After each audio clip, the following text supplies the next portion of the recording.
okay?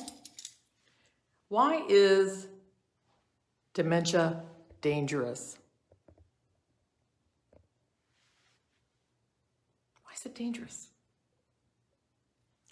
It's a risk for somebody with dementia, but also for the caregiver.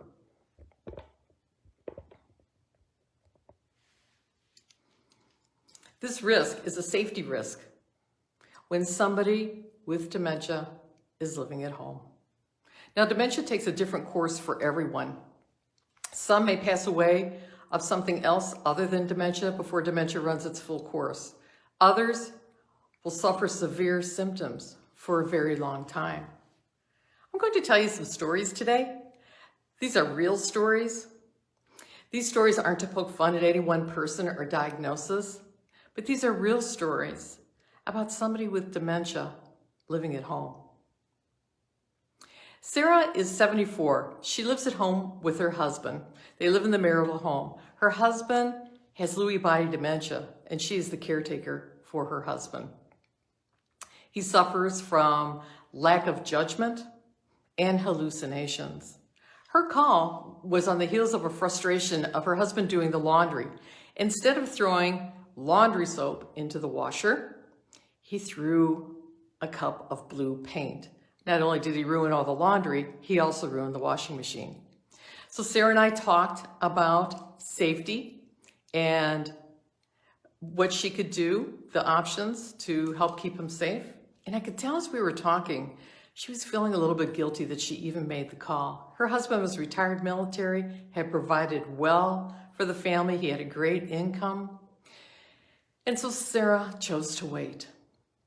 Now, Lewy body dementia can be a dangerous type of dementia.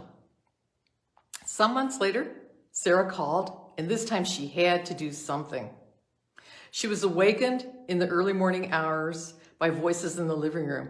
And can you imagine her shock and surprise when she went out into the living room and found 9 Houston police officers in her living room, and the outside of the home was surrounded by SWAT team?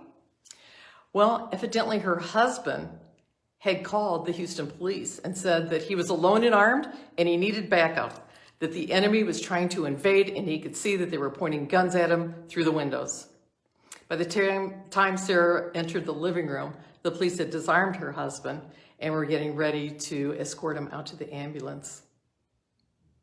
Sarah's husband created an extremely dangerous situation that day, acting on a hallucination that seemed very real to him. Her husband can no longer remain safely in that home. Margaret is the caregiver for her sister in her 80s. Myrna has dementia. Margaret has phoned Myrna's son many times, asking him to please find an assisted living or other living arrangements for his mother because it's getting too hard to care for her. Myrna's son lives in another state. He doesn't think his mom is that bad. But Margaret says that their days are full of arguing, hitting, and at times Myrna tells Margaret she wants to kill her. Now, Margaret doesn't think that Myrna's going to kill her, but she is exhausted from the constant vigil she must keep on Myrna to help her remain safe and cared for at home. Well, the night before Margaret called, there was a terrible storm. There's thunder, lightning, wind, hail, rain, and together Margaret and Myrna were watching the Weather Channel to keep abreast of the ever-changing conditions. When all of a sudden, Myrna rose up out of her chair, walked out the front door into the wind, the rain, the thunder, the lightning, the hail.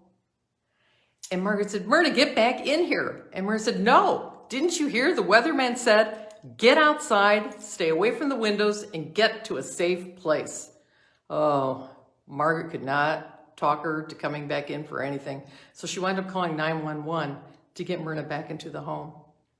Myrna's inability to follow simple directions, to be able to figure out what is safe and what is not safe, she's no longer safe to remain in Margaret's home.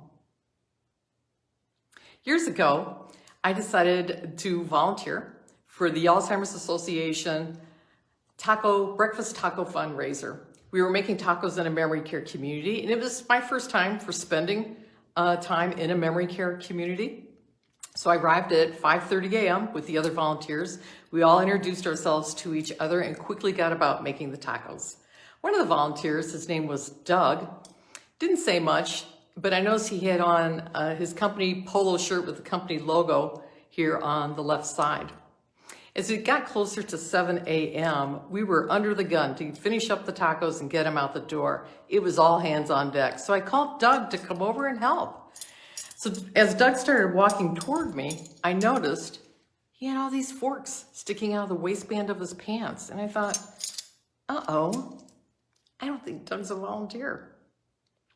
And then before I could say anything, a caregiver came over, took Doug by the hand and led him away and asked him for the forks, which he handed her one at a time.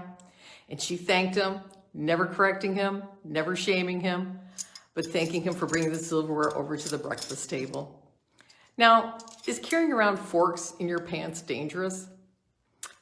It's humorous. I don't know if it's dangerous. But let's say Doug lived at home. He didn't know the appropriate thing to do with a fork. What if he would have put this fork, instead of in his pants, into the microwave? Or what if, worse yet, he would have put the fork in an electrical outlet in the wall? It's not safe for Doug to live at home anymore either. Often families will ask me, how do I know when to move to an assisted living or a memory care? Well, I answer, when somebody with dementia lives at home and it's no longer safe, it's time to make that move. Have you ever, at any time, felt it wasn't safe caring for somebody with dementia at home? Let's talk. That's what I do. Send me a message. Together, we'll work through this.